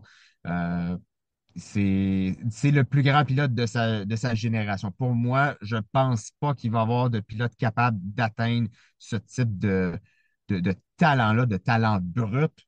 Je pense qu'on a atteint un summum avec Max Verstappen. Puis juste pour la petite statistique, Martin, Verstappen, tout comme Nelson Piquet et Keke Rosberg. Donc là, on remonte à 81 et 82, s'assure du championnat des pilotes en terminant cinquième à Las Vegas. Le numéro chanceux de la ville du Vice pour décrocher le gros lot. Donc voilà, super performance pour Verstappen et bravo, félicitations à lui. Il égalise Sébastien Vettel qui avait le numéro. Le numéro 5 à son premier championnat aussi. Et voilà. Oui. 4 titres, comme Sébastien Vettel, de mémoire, dans l'histoire de la F1, remporter ses premiers titres, 4 consécutifs. Je pense que c'est juste Sébastien Vettel qui a accompli ça, hein. 3 de suite en débutant, mais 4. Tu sais, je veux pas te mettre dans une mauvaise position, là, mais de mémoire, de ce qui me vient en tête, Sébastien Vettel et Max Verstappen sont les seuls à avoir accompli cet exploit-là de remporter leurs 4 premiers titres de façon consécutive. Oui, parce que Fangio l'a fait en 51, mais après ça, il a dû attendre à 54 pour après ça avoir sa série de championnats. Ça a été interrompu par un certain Alberto Ascari, là. On remonte quand même assez loin, là. Mais voilà. Donc, écoute, c'est incroyable. C'est un talent brut. C'est un diamant, là, qui peut encore être poli davantage, Max Verstappen. Et on voit il a seulement 27 ans. C'est ça qui est ahurissant. C'est ça qui est ahurissant dans ses performances. On sait qu'il ne voudra probablement pas courir jusqu'à 40 ans comme le font Hamilton et Alonso, par exemple. Je pense que son temps en F1, est-ce qu'il est compté jusqu'à, disons, peut-être 30? 34, 35 ans, on ne sait pas. C'est Verstappen qui va décider, mais profitons de ces moments d'anthologie qu'il est capable de nous donner. Oui, il a un sacré caractère, Verstappen. C'est un pilote qui est têtu, mais comme la plupart des grands champions aussi, sont des pilotes têtus. C'est des pilotes qui ont une grosse tête sur les épaules. Puis c'est des pilotes qui ne laissent pas leur place en piste. Donc, bravo, encore une fois, Max Ça me fait penser à Michael Schumacher. Verstappen. Ça me fait penser à Michael Schumacher que quand il était là, les gens le critiquaient, il y en a qui le détestaient profondément. Puis lorsqu'il a quitté, on s'en ennuyait. On s'ennuyait de Michael Schumacher, tellement que quand il est revenu au début avec le début de Mercedes et tout ça, tout le monde était content. C'est comme si même ses dénigreurs avaient oublié qu'ils ne l'aimaient pas. Et on était comme rendu en paix avec le personnage et sa façon de conduire. On disait qu'on avait besoin de lui. Max Verstappen, j'aimerais qu'on se rende pas là. J'aimerais que, je sais que c'est impossible d'avoir l'unanimité, mais que des gens puissent apprécier ce qu'il apporte au sport avant qu'il quitte. De comprendre à quel point que ça rehausse non seulement le sport, non seulement les catégories, mais aussi les week-ends de course. C'est lui qui anime le spectacle bien souvent, plus souvent qu'autrement, c'est lui, avec des performances, même quand il veut, simplement, au cours du week-end, je l'ai trouvé très patient dans son approche. Il savait qu'il avait simplement besoin de terminer devant Lando Norris. Et puis, même là, tu voyais que c'est plus fort que lui, qu'à certains moments, il s'envolait sur la piste, il commençait à rouler très, très vite. Il y a un moment pendant la course où on pensait qu'il était à 9 secondes de Lando Norris, pas de Lando Norris, mais de George Russell après un arrêt. Puis, a quand même gagné plusieurs positions au départ, s'est retrouvé deuxième. Donc, il y a toujours ce côté-là, même lorsqu'il, là, on le mentionne, pour moi, c'est le plus gros, le- le- la plus grosse étampe qu'il met sur ce titre-là, c'est que je viens de gagner, puis j'ai pas la meilleure voiture. Puis j'ai Mhm. probablement même pas la deuxième meilleure voiture. Je l'ai peut-être eu à un moment dans l'année, mais c'est tellement minime sur un championnat de 24 courses à quel moment il l'a eu. On pourrait discuter longuement là-dessus, mais je pense qu'on serait d'accord sur le fait que à Miami, ça a été le point tournant. Donc depuis la début mai, c'est sans aucun doute que Max Verstappen n'avait plus la voiture la plus rapide du peloton et quand même a réussi à construire là-dessus. A réussi à aller chercher des victoires à des places qu'il ne devrait pas en avoir. J'ai Montréal en tête, pas parce que ça s'est passé devant nos yeux puis c'était ici, sauf que Montréal, c'était pas lui qui était destiné à remporter même la pole position. Il a fait un temps égal à George Russell. On le sait maintenant, la Mercedes, à quel point elle est performante dans des situations où ce que c'est plus froid. Et il avait quand même réussi à faire un tour d'anthologie. Notre collaborateur, qui est signaleur au circuit Gilles Villeneuve, Pascal Loyer-Durand, l'avait vu passer devant lui, puis il m'avait confié, il dit Martin, on le savait, tous les gens qui l'ont vu passer Verstappen sur le circuit à ce tour-là en Q3 savaient que ça, c'est quelque chose de magique qui vient de se passer. Le gars prenait des risques plus que n'importe qui, poussait plus que n'importe qui, allait chercher les limites de chaque virage. C'était ça passe ou ça casse. Il savait qu'il devait garrocher, si tu me permets l'expression, sa voiture dans tous les virages pour être capable de mettre un temps sur le tableau compétitif. Il a fait le temps identique à celui de George Russell. Ben, c'est ça, Max Verstappen. C'est des situations comme ça. Puis là, on rentre même pas dans les détails du Brésil parce qu'on en a parlé de long et en large. Mais de partir de 17e, pendant que tout le monde a de la misère à maintenir des voitures en piste, c'est comme si c'est l'équivalent là, du gars euh, le seul qui a ses pneus d'hiver dans une tempête, puis les autres en avaient pas. Il avait l'air de ça, là. Et il dépassait tout le monde. Fait que c'est ça. Et puis là, de signer un quatrième titre consécutif sans avoir la meilleure voiture, il y en a qui vont, tu sais, c'est partagé. Moi, je pense qu'en 2021 aussi, c'était un titre d'anthologie puisqu'ils n'avaient pas la meilleure voiture en 2021. C'était des voitures qui étaient très, très près en performance, la Mercedes et la Red Bull. Mais pendant une grosse partie du championnat, ils devaient faire la différence. Et là, il continue. Cette saison, c'est ce qu'il fait. Il fait la différence à chaque week-end et il l'a fait aussi à Vegas. Est-ce que tu avais d'autres choses concernant ça? Y a-tu d'autres records? Y a-tu d'autres choses que tu penses qui peut un cinquième, t'es encore trop tôt pour le faire, mais moi, je suis pas prêt à le compter pour battu pour un cinquième d'affilée la saison prochaine. Non, pas prêt, peut-être pas prêt d'être battu ou qui réussira peut-être à conserver sa couronne. Qui sait, moi, je pense que la parité va être très forte en 2025. Je pense que ça va être très intéressant, peut-être même plus qu'en 2024. On a une très, très bonne saison, là, je te dirais, Martin, là, jusqu'à maintenant, là, c'est vraiment fascinant. On a plusieurs multiples vainqueurs en cette saison 2024. J'ai hâte de voir. Je ne dis pas que Verstappen va être assurément champion, mais je le compte pas pour battu. Jamais. Ben, moi, c'est drôle, hein? Le mot parité, pour Mm. moi, ça penche en la faveur de Verstappen. Mm. Autant que d'autres diront, ah non, si tout le monde avait la même voiture, plus que les voitures vont être prêtes, là, au niveau performance, plus qu'on va voir Max Verstappen faire la différence. S'il y a C'est des certain. écarts, parce que on se rappelle qui était le seul pilote qui battait les Mercedes à des époques où il était dominante. Qui était Mhm. capable de gagner avec un moteur Renault? Si vous répondez Max Verstappen à toutes ces questions-là, ben vous avez raison. Puis ensuite, on regarde depuis le début de la saison qui était capable de séparer les McLaren à un moment où ce qui était pratiquement intouchable les deux voitures. C'est encore Max Verstappen qui était capable. À Zandvoort, Lando Norris Mhm. était dans une classe à part, 20 quelques secondes d'avance. Mais c'est qui le seul qui était capable de suivre cette voiture-là? Oui, il y avait 20 secondes, même plus, qui les séparait, mais c'est qui était le plus près de se rapprocher alors qu'il n'y avait pas de parité? C'était Max Verstappen.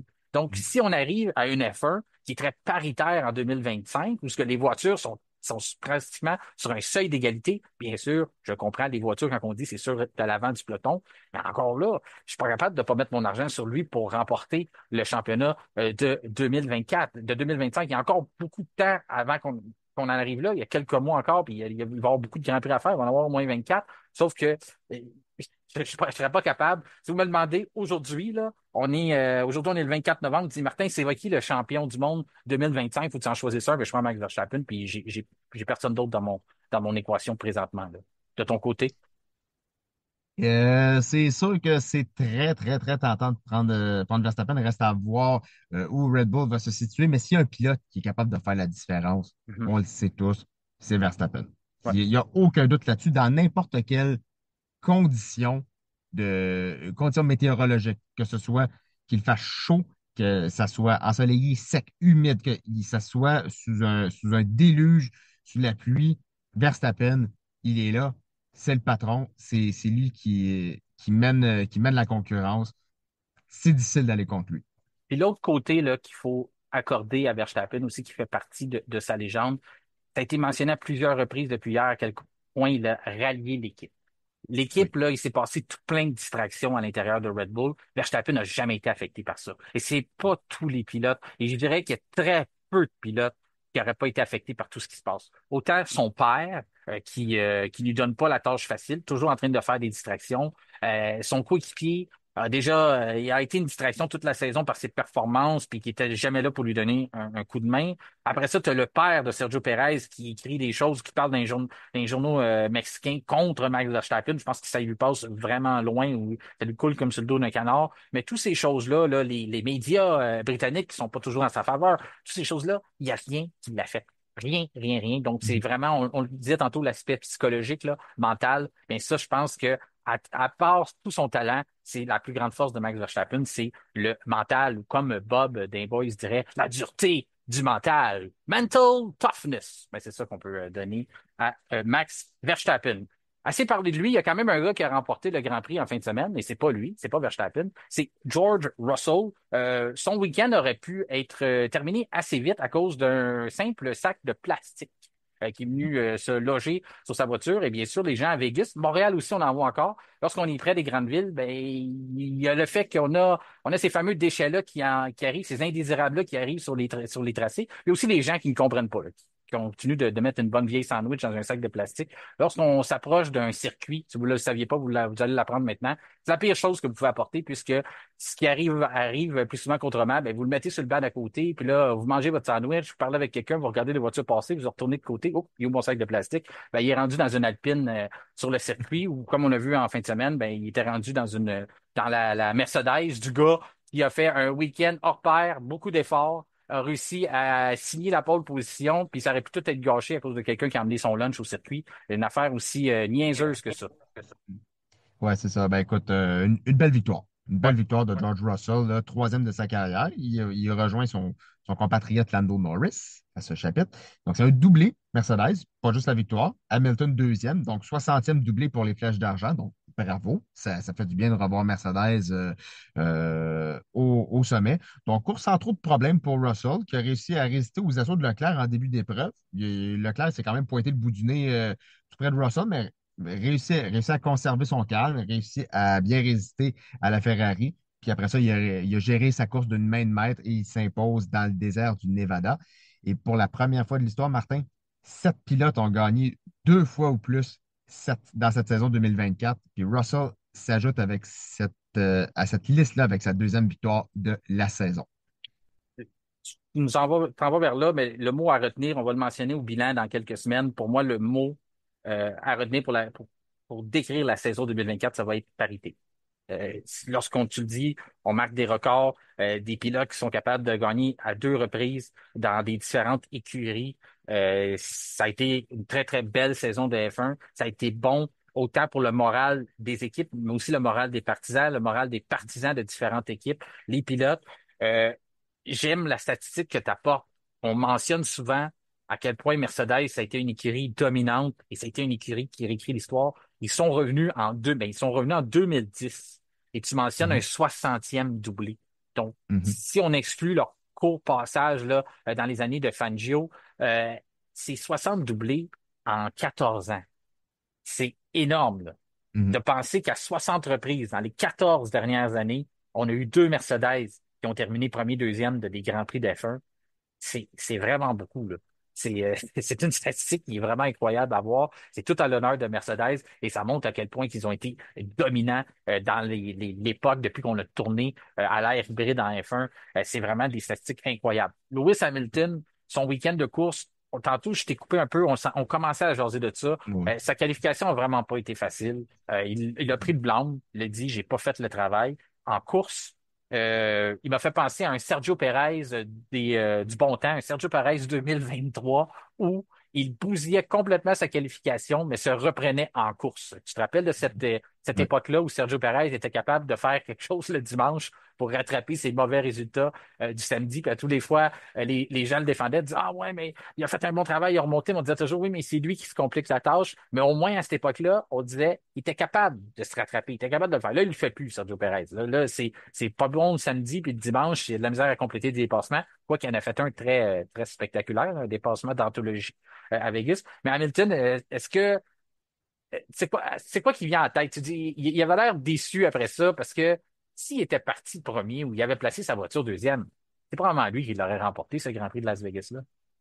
Ben, à mon avis, oui. Parce que oui, la Mercedes était vraiment au-dessus du lot. Mais écoute, de dixième à deuxième, puis la Mercedes était intouchable. Tout Mhm. simplement intouchable. Moi, quand je vois ça, c'est le Lewis Hamilton qu'on connaît qui lâche rien, qui pousse pour aller chercher la victoire en enchaînant les meilleurs tours. Puis c'est. Je me rappelle, il n'y a pas si longtemps que ça, on regardait le Grand Prix du Brésil, Martin, puis on s'est dit, c'est donc bien compliqué. Ouais. C'est donc bien compliqué de voir Hamilton euh, avoir autant de difficultés avec sa voiture. Et là, on le voit à Las Vegas, il vole sur le circuit. Meilleur tour, meilleur tour, meilleur tour, se rapproche, se rapproche.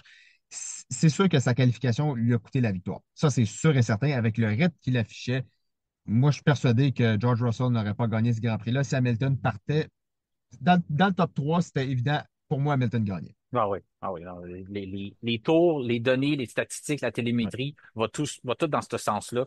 Que Lewis, fait que c'est sûr que pour lui, ça va lui faire mal parce que c'était une façon probablement d'avoir sa dernière victoire chez Mercedes, même s'il reste encore 2 Grands Prix à la saison. Sauf que le problème, c'est que lorsqu'on répond aux questions du côté des flèches d'argent, qu'est-ce que vous avez fait au cours du week-end pour avoir autant de performances? C'est encore ce qu'on entend depuis qu'on a tourné à l'effet de sol, à cette nouvelle réglementation-là. On ne le sait pas. On ne sait pas qu'est-ce qui fait que la voiture marche et qu'elle ne marche pas. On a une petite idée. On a le fait qu'on peut rapprocher la voiture du sol, que il fait plus froid, toutes ces choses-là, sauf que on n'a pas de contrôle sur les performances de la voiture. On est à la merci du tracé, de la température. Et c'est pas ce qu'on veut en F1. En F1, on veut enlever tout ce qui est imprévisible. On veut contrôler tout ce qu'on peut contrôler. Puis, dans le clan Mercedes, pour l'instant, on n'est pas capable de faire ça. Lewis Hamilton, oui, il aura eu sa victoire, sauf que il est le seul à blâmer, puis il l'a fait. Il a fait le travail, il l'a dit, c'est de ma faute. Ça, c'est quelque chose qu'on n'avait pas été nécessairement habitué. On l'a vu par le passé, des petites erreurs en qualification. Bottas signait des pôles, il y a 20 pôles en carrière. Bottas, c'est pas pour rien. C'est que Lewis Hamilton peut ouvrir la porte à quelques reprises. Mais si il garde, s'il est capable de maintenir ces flashs-là là, en course, on le disait, là, on a eu une conversation justement suite au propos de Jeremy Clarkson qui disait Lewis Hamilton est probablement passé date. On vous posait la question dans l'épisode entre courses, est-ce que vous êtes d'accord avec ça? Moi, je le mentionnais que je pense pas que Lewis est capable de maintenir cette cadence-là sur 24 courses, sauf après le Grand Prix au Brésil. Pour moi, c'était malaisant de le voir, là, de le voir avoir autant de difficultés. Là, j'en revenais pas. Mais je savais qu'il sortirait très, très fort à Las Vegas. Quand je l'ai vu faire l'erreur en qualification, j'ai été surpris. Mais en course, qu'il remonte comme ça, il monte encore, il y a encore du carburant dans le réservoir. Là. Lewis Hamilton est encore capable de gagner des courses. Il va en gagner l'année prochaine chez Ferrari. Je sais pas combien, trop tôt pour le dire. Sauf que, encore là, c'est capable de maintenir des bons samedis, ce qui a été la difficulté au cours de la saison, eh bien, il va avoir des bons épisodes le dimanche et être capable de ressortir. Carlos Sainz, troisième. Sainz, c'est la faute de Ferrari. Encore là, le smooth operator a dû être l'opérateur des stratégies aussi. A dû parler à la Scuderia, dire, hey, moi, je veux rentrer. Finalement, on ne l'a pas écouté. Son ingénieur lui répondait même pas. Après ça, quand il a voulu rentrer, il a dit, ah, non, non, reste sur le circuit, reste là. Finalement, c'est correct. On n'est pas prêt pour te recevoir. Finalement, on a un peu bousillé le Grand Prix de Carlos Sainz. Il y a des statistiques, des données télémétriques qui vont dans le sens que si Carlos Sainz était rentré, il y a encore des si, bien sûr, était rentré au moment où ce qu'il voulait rentrer, il aurait probablement remporté le Grand Prix de Las Vegas. Du moins, il aurait été un solide prétendant à au moins venir déranger les deux Mercedes. Qu'est-ce que tu as pensé un peu de ça? Là? Ça a été un peu, si je parlais que Hamilton a eu l'air d'un Perez 2023, ben, l'équipe de stratégie mais Ferrari a eu l'air d'une équipe stratégie Ferrari 2022. Oui, c'est ça. Ça rappelle pas des bons souvenirs pour les tifosi. Mais Carlos Sainz est assez mécontent là, lorsque de la décision de Ferrari de ne pas l'avoir arrêté lorsqu'il l'a demandé. Il a même coupé la ligne blanche à l'entrée des puits pour rester en piste assez drastiquement là, Ouais. lorsqu'on lui a demandé. Puis c'est ça, il n'était pas prêt chez Ferrari, puis il a été assez sec dans son message radio. Écoutez, réveillez-vous, les gars, là, ça presse. Là. Il faut que vous soyez là, il faut que vous soyez. Faut que vous soyez prêtes et tout. Quand le pilote mentionne que ses pneus ne tiennent plus, puis qu'il les supplie de rentrer au puits, il faut comprendre le message aussi. Puis quand il s'est arrêté au 30e tour, ben, le mal était fait. Il est ressorti derrière Hamilton. Donc, malheureusement, la stratégie a été bâclée chez Ferrari. Mais c'est un week-end de nuit, hein. Fait que dire réveillez-vous, je pense que Carlos Sainz a compris qu'il y en a peut-être qui s'étaient pas ajusté au décalage horaire du côté de la division stratégique de Ferrari. Charles Leclerc, même chose, était vraiment pas content. Puis, tu sais, un Charles Leclerc pas content, ça reste un Charles Leclerc gentil, là. Il mentionnait, mais on voyait qu'il voulait être furieux après son équipe, puis il restait quand même, essayait de rester poli, mais lui aussi, était vraiment pas content après la course, là. Non, c'est ça. Il s'est énervé à la radio. Je ne sais pas si tu as entendu, Martin, les Oui. commentaires radio de Leclerc. Écoute, j'ai ces messages, ils étaient très corsés, puis j'ai rarement vu Leclerc être autant en beau fusil avec beaucoup de mots censurés. Ouais. C'est extrêmement rare. C'est un garçon qui est posé, qui paraît toujours très bien, qui a un beau body language, excusez l'expression anglophone, mais là, j'ai compris qu'il était fâché. Si ça Là, avait été j'ai Leclerc fâché. Si ça avait été Max Verstappen, Lewis Hamilton, Fernando Alonso, dans cette situation-là. En tout cas, comme je dis, même Charles Leclerc fâché, j'ai trouvé encore là, qui est resté, oui, il a sorti des gros mots pour ces affaires-là, mais tu vois qu'il voulait se retenir, il voulait rester gentil à travers tout ça, mais Il- ça fonctionne pas. Puis il a dit, je me fais avoir. Moi, je suis trop fin, je me fais avoir. Mais même Carlos Sainz, qui est pas nécessairement, je ne vais pas dire qu'il est pas gentil, mais qui est plus direct dans ce qu'il veut, même lui, il s'est fait avoir. Fait que Mhm. je pense que la meilleure phrase du week-end, c'est Carlos Sainz qui l'a eu, c'est réveillez-vous. Puis en Mhm. plus, on est dans une bagarre au championnat, si vous l'avez pas compris. On essaie de donner tout ce qu'on peut. On a des opportunités que McLaren nous offre parce qu'ils sont pas dedans. Puis vous, on dirait que vous n'êtes pas là. En tout cas, je ne sais pas qu'est-ce que Ferrari a fait. J'ai hâte de voir là, qu'est-ce qu'on va analyser de tout ça. Mais il va falloir qu'on se reprenne il va falloir qu'on sorte très fort au Qatar parce qu'à Abu Dhabi, historiquement, c'est pas un Grand Prix qui est très bon pour les Ferrari. Quoique maintenant, on a amélioré notre problème là, pour la gestion et l'usure prématurée des pneumatiques. Donc, j'ai hâte de voir ce que ça va faire à la fin de la saison, mais on peut pas compter là-dessus. On peut pas se dire, ah, nos deux dernières courses, on va être super, on va être très, très bon, on va gagner beaucoup de points là. Vegas, c'était la place. Tu le mentionnais en début Ouais. d'épisode. C'était l'endroit qu'on avait entouré dans le calendrier depuis le début de la saison de dire, s'il y a une place qu'on sait qu'on va être bon, c'est là.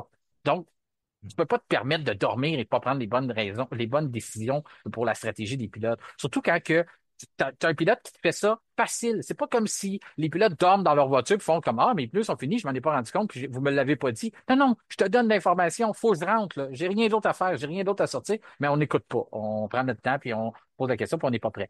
Puis, tu m'emmènes à ce sujet-là. On avait un nouveau directeur de course. On avait Rui Marquez qui faisait ses débuts. OK? Mhm.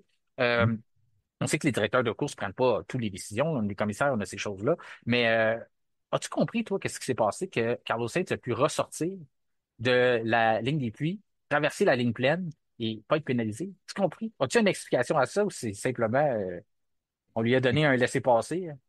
Ben, écoute, dès que j'ai vu ça, je me suis dit, oh boy, méchante situation. Puis Carlos Sainz, ça serait une pénalité et tout. Mais semblerait que non. Semblerait que non. Donc, selon l'article du Code sportif international, la description fait en sorte, je l'ai pas devant moi, Martin, là, Ouais. mais ça semblerait que Carlos Sainz aurait bien réussi à interpréter ce règlement-là. Il a réussi à bien comprendre le règlement pour faire en sorte qu'il ne soit pas pénalisé. Puis il n'y a pas eu de suite. On n'a jamais vu Non. sur les écrans que la voiture 55 serait sous enquête pour avoir traversé la ligne des puits, pour avoir passé par-dessus la ligne blanche. Rien. Bon, j'ai été surpris. Moi, pour moi, c'était automatique qu'il aurait une Mhm. pénalité. De ne pas voir l'enquête, je me dis, bah, faut voir que ça va vite un peu. Je sais pas, mais un nouveau directeur de course. Puis que sais, pourtant, Hamilton a voulu apporter ça à l'attention, donc je suis certain que Mercedes a placé un téléphone, disait, écoute, il se passe quelque chose. Que McLaren aussi a pas fait, hey, il se passe de quoi, là? Lui, il a coupé. J'ai été, en tout cas, j'ai été vraiment surpris de ça. Puis je vais prendre le temps. Malheureusement, je ne l'ai pas fait, mais je voulais revoir le règlement. Mais pour moi, c'est tellement clair. Si tu t'aventures dans la ligne des puits, tu retraverses dans la ligne pleine, même si c'est ton écurie qui dit on n'est pas prêt, normalement, je pense pas que c'est une clause échappatoire pour ne pas être pénalisé. En tout cas, c'est ce qu'on a appris au cours du week-end que il semblerait qu'à certains moments, on pourrait s'aventurer dans les pluies, mais décider de ne pas y aller. On a aussi appris que Esteban Ocon peut passer 2 fois dans les pluies et faire seulement un arrêt. Je sais pas si tu as attrapé ça, mais Ocon a manqué son garage complètement. Il n'a pas vu. Non, malheureusement, je ne l'ai pas vu, OK. mais c'est C'est ça. drôle de situation. Oui, ben moi, celle-là, je me rappelais pas de l'avoir vu. Ben, il a passé, il a regardé, il a vu, OK, vous avez des bons pneus, vous êtes là, parfait. Je reviens dans 1 minute et quelques secondes. Laissez-moi 1 minute et demie. Je vais compléter un autre tour et je vais re-rentrer dans les pluies et là, on les changera. Celle-là, je l'avais jamais vue. Il y a eu Lance Stroll aussi où ce que Aston Martin n'était pas prêt à le recevoir. Ça n'a pas aidé un week-end pas facile. Plusieurs séquences pas faciles de Lance Stroll en F1. Donc, ça n'a pas aidé non plus. Et on a appris aussi que le directeur de course est peut-être pas sévère sur le règlement de la ligne des puits, mais il a renforcé le règlement aussi sur la grille de départ. Parce qu'Oscar Piastri, je sais pas si j'ai pas peut-être eu le bon angle de caméra, mais on a été très sévère hein, sur cette pénalité-là, Ouais, ouais. comme quoi qu'il n'était pas dans la bien positionné dans sa case de départ. Là. Non, c'est ça. On a déjà vu des situations beaucoup plus drastiques, des situations beaucoup plus drastiques que ça. Ouais. Et il y avait pas eu de pénalité. Mais là, il y en a une que j'ai du mal à la comprendre. C'est bon. Il semblerait que malheureusement pour Oscar, ben, il y en a payé les frais. Ouais. On Euh, s'est vengé pour Lando Norris en début de saison. C'était McLaren. On a dit, on vous en doit une, vous autres, aux voitures oranges. C'est Lando Norris qui avait fait rouler un peu la voiture un peu avant, mais on dit, ah non, ouais. il a pas fait déclencher le système qui fait la lecture, donc à ce moment-là, on donne pas de pénalité. Puis Piastri, lui, on dit, ah, t'es positionné juste un petit peu trop, donc à ce moment-là, on te donne la pénalité. Donc, c'était pas le temps de prendre d'être pénalisé pour ça. Ben, au moins, on finit 6-7e. Vraiment pas le scénario idéal pour les McLaren, on le disait tantôt. Ça s'est joué dans les qualifications et ça s'est joué Mhm. surtout sur l'histoire d'un aileron arrière. Lando Norris voulait rien entendre de ça. Il disait que ça n'avait pas rapport puis que les gens qui racontent ça, ben, ils ont le droit de raconter ce qu'ils veulent. Sauf que moi, je suis prêt à en discuter, mais les gens qui ont des arguments euh, comme je le disais, j'ai entouré le Grand Prix de Vegas pour voir l'histoire de l'aileron. Avant de juger trop ce qui s'était passé à Bakou, j'achetais pas l'histoire d'Andrea Stella, mais je voulais voir ce que ça allait donner. Puis j'ai été surpris à quel point il y a eu une grosse différence. À quel point que l'impact, c'est sûr, c'est facile à comprendre de dire, ben là, c'est un DRS dans une ligne droite que t'as pas c'est sûr que tu gagnes un avantage, puis sur plusieurs tours, ben c'est sûr que c'est énorme, sauf de voir que McLaren avait de la difficulté. Ça m'a rappelé le McLaren là, d'il y a peut-être la saison dernière où on n'était pas capable de dépasser en ligne droite. Je sais pas si tu te rappelles de ça. Ben, sûrement que tu Mhm. t'en rappelles, où ce que notre plus grosse difficulté, c'était que même quand on avait le DRS, ça nous donnait absolument rien, on n'était pas capable de compléter des dépassements. On était bon dans les virages. C'est Ça, ça. par contre, dans les virages, on avait beaucoup de rythme, on était plus rapide que la plupart des voitures. On réussissait à aller chercher des bons temps avec ça. En ligne droite, c'est vrai, c'était plus compliqué. Mhm. Fait que sixième, septième pour les voitures orange papaye, huitième pour Hülkenberg. Je le dis, Hülkenberg qui est très constant. Puis Az fait bien dans ces situations-là. C'est des points drôlement importants parce qu'on réussit à passer devant Alpine. Malheureusement, oui, il y a eu Pierre Gasly, son abandon. je pense que partisan d'Alpine, partisan de Haas ou partisan de Racing Bulls, je pense que tout le monde a eu un petit sentiment quand même pour le pauvre Pierre Gasly quand son Mhm. moteur s'est arrêté, là. Ouais, c'est ça, c'est vraiment dommage. Je pense pas que Gasly aurait pu jouer le podium à la régulière, ça, c'est sûr Non. que non. Mais au moins, je te dirais, Martin, jouer peut-être le septième, huitième place, aller chercher des petits points ici et là dans une lutte qui est super importante au championnat des constructeurs. Et là, quand je l'ai vu perdre en rythme, Gasly, il va dormir pas vite, il a sûrement un problème et tout. Et là, après ça, on voit la fumée à l'arrière. Ah là là. Ouais. Ça a été assez crève-cœur pour Gasly. Yuki Tsunoda termine neuvième, voit une Red Mhm. Bull dans ses rétroviseurs. C'est le scénario idéal pour le Japonais, ça.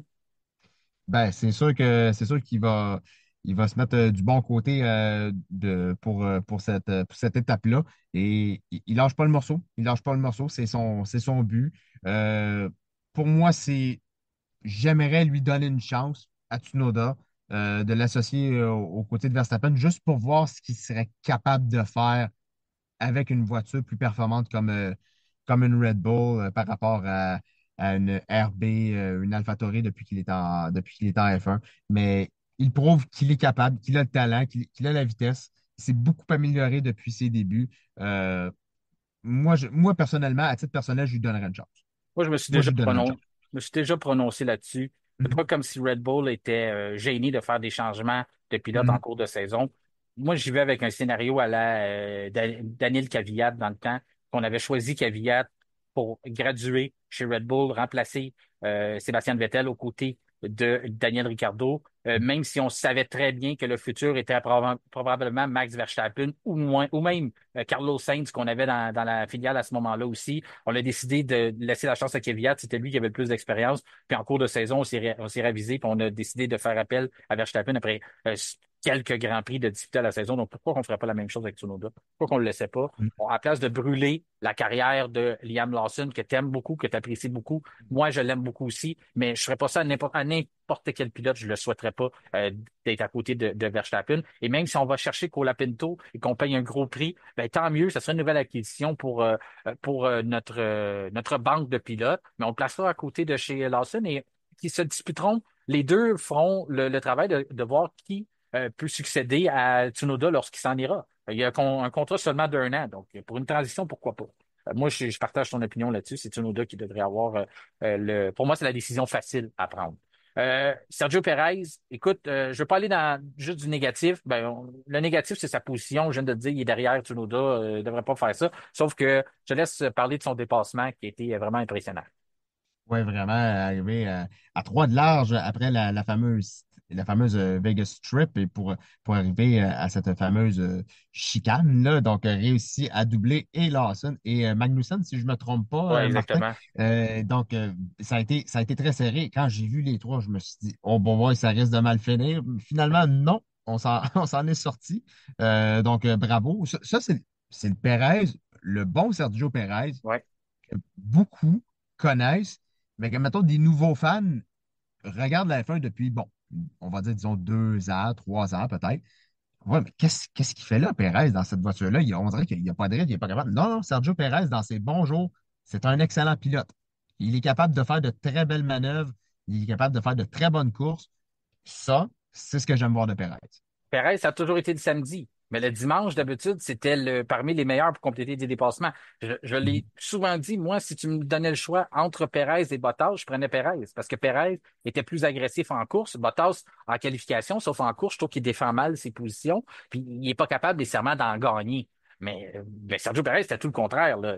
C'est le couteau entre les dents. C'est complètement un autre personnage lorsqu'on tombe en mode course. Protéger ses pneumatiques, attaquer les adversaires, défendre des positions. Pas besoin de vous le rappeler, mais 2021 contre Lewis Hamilton, pendant un tour et demi, est capable de garder le septuple champion du monde derrière lui dans une Mercedes qui était forte pas à peu près en 2021. Donc tout ça, là, c'est du Sergio Perez, vintage Sergio Perez, mais il n'est plus là, là. On ne l'a pas vu depuis vraiment Mhm. longtemps, là. Non, Ensuite, c'est Alonso 11e à la porte des points, il disait très positif après la course, il a hâte au Qatar. qualification, détesté sa voiture. Puis en course, il semble avoir trouvé quelque chose. Il a dit qu'il avait hâte au prochain Grand Prix. Donc ça, on aime ça voir Fernando Alonso avec un sourire. Donc content de ça. 12e pour Magnussen. Magnussen a eu livré des belles bagarres avec Lawson. Des batailles propres aussi, pas de pénalité pour lui. Mhm. C'est une victoire en soi à ce moment-là pour Magnussen. Joe, 13e, on le disait. Moi, je trouve qu'il a l'air d'avoir une pression de moins. Il fait beaucoup mieux depuis qu'on l'a annoncé qu'il ne serait pas de retour. C'est étrange comme décision. Mhm. 14e pour Colapinto. Pas une situation facile. 50, plus que 50 G l'impact la veille. Après ça, doit retrouver sa confiance, mais quand même réussit à terminer l'épreuve 14e. 15e pour Stroll, bah, c'est un week-end à oublier. Puis je le mentionnais, les torts, il y en a beaucoup qui reviennent à lui. Ben, il y a aussi Aston Martin, les problèmes mécaniques lors de la qualification, ça a tout gâché son rythme. Puis aussi que lorsqu'on n'est pas prêt pour un arrêt au puits, c'est pas l'idéal. 16e pour Lawson. Continue d'apprendre. Peut-être qu'il aurait pu mieux faire, mais sur quand on voit son coéquipier où ce qu'il était, mais il y a quand même eu des belles bagarres de son côté. On voit le coup de pilotage est là. En soi, ben c'est ça. Il continue de prendre son expérience et de grossir. C'est ça, de grossir son parcours en F1. 17e pour Ocon, on dit c'est sûr quand tu passes 2 fois dans la ligne des puits, ben ça t'aide pas à finir à l'avant. Bottas, 18e, et Albon a dû abandonner. On dit un problème moteur, mais ça pourrait être lié aussi à un de ces fameux sacs de plastique et Gasly qu'on avait mentionné. Il reste vraiment pas beaucoup de temps. Si tu veux ajouter quelque chose sur le Grand Prix, alors ça, je vais te demander ton pilote du jour. Ben, écoute, pour le Grand Prix, c'est sûr que c'est comme je mentionnais au début, c'est pas mon circuit préféré, c'est pas le Grand Prix que j'attends le plus, mais je trouve on a quand même eu une belle course. On a eu des beaux plans de caméra aussi, ça a été bien filmé et tout. Il y avait de l'action, donc bravo là-dessus. Peut-être, je trouve le côté, je te dirais peut-être un petit peu plus flyé, c'est là l'expression. Trop show-off là, Le de ce Grand podium. Prix de Vegas que j'ai un petit peu, ouais, que j'ai un petit peu de Mhm. misère avec ça et tout. Je sais qu'il y en a beaucoup qui aiment ça, il y en a beaucoup qui aiment pas, c'est assez partagé. Euh, Moi, de mon côté, je trouve que c'est un petit peu trop, c'est pas à ma sauce, mais bon, chacun son avis et tout. Mais voilà, au final, ça donne des belles images Moi, je trouve qu'il manque les partisans pour le podium. C'est aussi. ça qui manque. Tu sais, que lorsqu'on regarde Monza et ces choses-là, Ouais. le Bellagio, ben, c'est un coup publicitaire. Là. On veut être du Grand Mhm. Prix, on doit débourser un montant pour que ça se passe devant eux, la cérémonie. Mais ça me rappelle un peu Miami. Miami, là, le long parcours pour les ramener Mhm. dans le stade. Mais au moins, on ressort devant les partisans. Ça, c'est ce que j'aime. Je Ouais. trouve qu'à Vegas, il faudrait qu'on trouve une façon de créer un rassemblement puis quelque chose pour que ça soit un peu plus excitant. Il manque quelque chose. Là. C'est très silencieux lorsqu'on fait des entrevues puis tout ça. Je trouve que c'est quelque chose qu'il va falloir travailler pour le Grand Prix de Vegas. En quelques secondes, si tu es capable de me dire ton pilote de la journée, de mon côté, je l'ai donné à Lewis Hamilton. Bien sûr, mention honorable au quadruple champion du monde, Max Verstappen, mais Lewis Hamilton qui a bien récupéré son week-end. Pour moi, ça a été le pilote du jour. Ouais, de mon côté également, Martin, on s'entend bien là-dessus, Ah là, ouais. puis là, du jour avec Lewis Hamilton. J'aurais pas détesté de donner à George Russell aussi, qui a été excellent, pas juste en course, Mhm. tout le week-end, qui a vraiment fait un sans faute.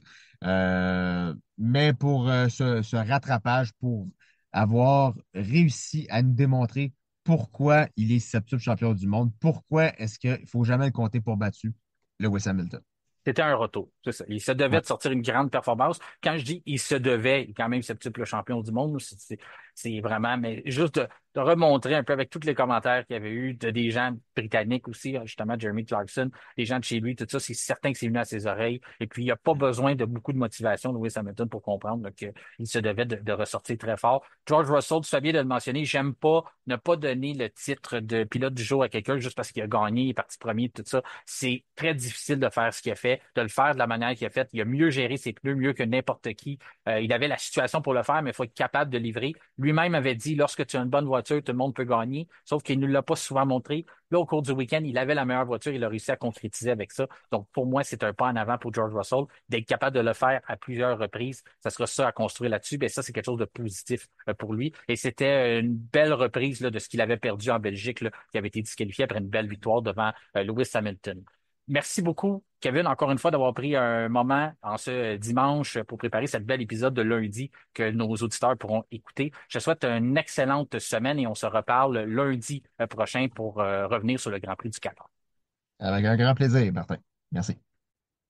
C'est ce qui conclut notre épisode du lundi 25 novembre. Notre prochain rendez-vous sera vendredi prochain en marge des séances d'essais libres du Grand Prix du Qatar. D'ici là, je vous invite à nous rejoindre et à vous abonner à nos différentes pages sur les réseaux sociaux, notamment sur Facebook, X, Twitter, ainsi que Instagram, à nous suivre aussi sur Spotify et activer la petite cloche, question de recevoir une notification lors de la publication des nouveaux épisodes. Mon nom est Martin Simon, Simon avec un C. Je vous remercie de faire confiance au F1 Podcast et je vous souhaite une excellente semaine.